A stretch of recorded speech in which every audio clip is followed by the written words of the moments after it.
төсөөлжсэн шал өөр нөгөө одоо төсөөлжсэн шал өөр тийм өөрчлөлтүүдийг харсан.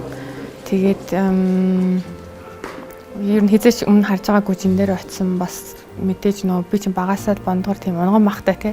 Хизээч угаасаа л энэ байдаг юм шиг бодож исэн боловч нөгөө хүнд унган мах гэж байдгүй юм байна гэдгийг бас амар харуулсан тийм үзүүлэлтүүдийг их харуулж чадлаа л гэж бодож байна. Эхний ээлжинд бол одоо 45 хоног гэхээр нэг тийм бас нэг боломжийн хугацаа юм шигтэй. Тэгээ яг ингээд туулаад үсэх хугацаанд бол ингээл нэлээд үзэж тараад нэлээ ингээл бас те заримдаа ингээл унмаа болчихмаар ч юм шиг эсвэл нэг юм хамаагүй нууцаар идчихмэр ч юм шигтэй тийм үед байсан ч гэсэн за маргадан дахиад нэг хоног үлдсэн та дахиад нэг хоног үлдсэн гэж өөрийгөө зоригжуулсараа өнөөдрийг хүрсэн.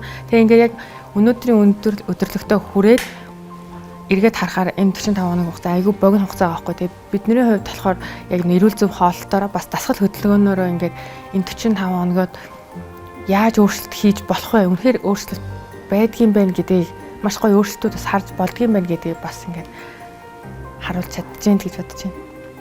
Тэг би тэгээд яг одоо энэ 45 хоногийн хугацаанд бол яг хүмүүс ингээд за чи чадаж болно зүтгэрээ гэд хэлжсэн хэрнээ ингээ хин нэгний гуниглахаар өө чи ингэж болохгүй гэж хэлжсэн хэрнээ өөртөө ерөөсөө тэгж хэлээгүй юм бэлээ. Тэгээ өөрийнхөө гуниглж байгаа ч юм уу өөрийнхөө сэтгэл зүй докторгүй байгааг ерөөсөө тоохгүй яваадсэн бэлээ. Тэгээд огт өөрийгөө жоо орхицсан байсан.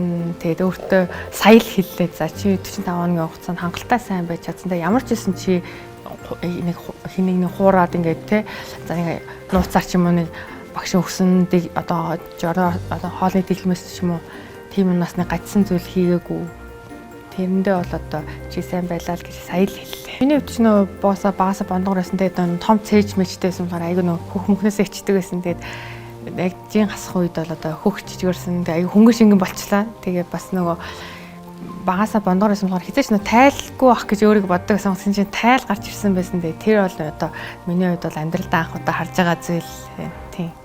Бас финал дээр одоо мэрэгжлийн тамирчин хүмүүс ирж шүүгчээр суугаад бид нарыг шүүнэ гэж хэлээд тэгээд хамгийн гол нь бас энэ чи би 6-ыг шүүхээс гадна багшийн бас те 45 хоног чи шавнараа яаж бэлддэг ямар үр дүн гаргаж ийн гэдгийг харуулах болохоор бол болох сайн үзүүлэлттэй сайн зүйл харуулчихсан гэж бодож байна. Нөө даашинцаас сонгоогүй явж байгаа шүү дээ. Юу өмснө гээл те. Одоо нэг өмнөхшгөө нэг тийм сайн сулмал юм өмсөхөөсөө илүү бас нөгөө нэгэнт ингээ гоё багш гоё бие галбирын гоё тодруулаад өгсөн баг чинь тэрийн тодтгсон тийм гоё өмнө өмсч үзээгүй тиймэрхүү зүйлээ бас өмсөе гэж бас айгу бодож байгаа.